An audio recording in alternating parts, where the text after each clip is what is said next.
Bismillah. Assalamualaikum warahmatullahi wabarakatuh. Asham jirtu isiniin jirne jira kabajamtootaa fi jaalatamtoota ilmaan Oromoota warree fi biyyeen irratti argamtan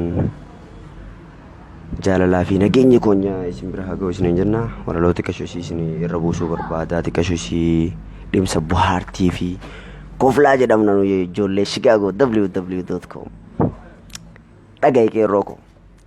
Ashamaa akkam jirtu bahas ta'ee dhiyas kaabas ta'ee kibbas kana sitti argamtan ilmaan Oromoota akkam jirtu jedha nageenya badhaadha akkam jirtu jedha nageenya badhaadha.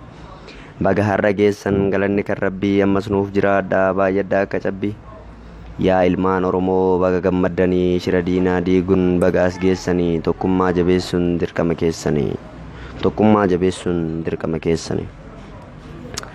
Akka shira diinaaf silaaqaata dhumne waa hundaafuu hin dhumne galata Rabbii kennaa lammii koo Oromoo amantaaf gosaanii addaan nu qooduudhaaf hedduu dhamaanii shira nuttatanii garuu hin taane fi waan isaan yaadanii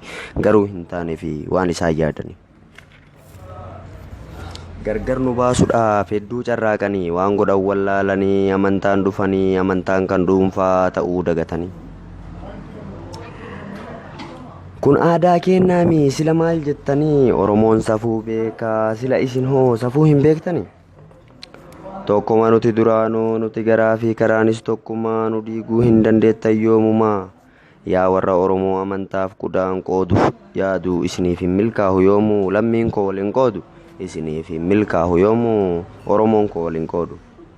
Yaada ofii keessanii maraattan malee Oromoon tokkuma gargar illee hin baasu jetteen diinaa gargar illee hin bahu Oromoon tokkuma gargar illee hin bahu Oromoon tokkuma.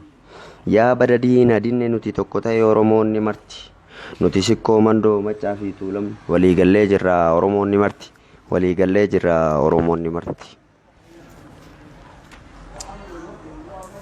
Gargar nu baasuu hin dandeettan gonkumaa gargar illee hin baasu jetteen nama gargar illee hin bahu Oromoon tokkuma nuti waliin qoodnu yoomummaa lammiin koo waliin qoodu gonkuma lammiin koo waliin qoodu gonkuma. Lammii koo Oromoo lammii yeroo rakkoo dhaamsaan isinii dhaamsi koo isiniif haa gahu wadaraa biraan naaf gahaa Oromoota maraa. Shiraaf iddoon laatiin iddoo deemtanitti wal jajjabeessaa hadaraa. Gargar yoo facaane nuti marti ni kufnaa gabrummaa jalatti. Tokko taanee yoo deemne fuulduratti hin kufnu gabrummaa jalatti.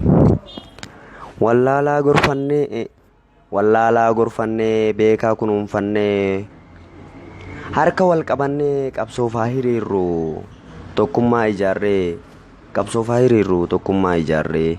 Tanarraaf qopheesse asuma raggeessa tan itti aanummoo isiniif barreessa baay'ee falmataa Sa'iid ani isin jaaladha waan na dhageeffattaniif baay'ee galatooma. I love you ilmaan Oromoo isiniin jedha.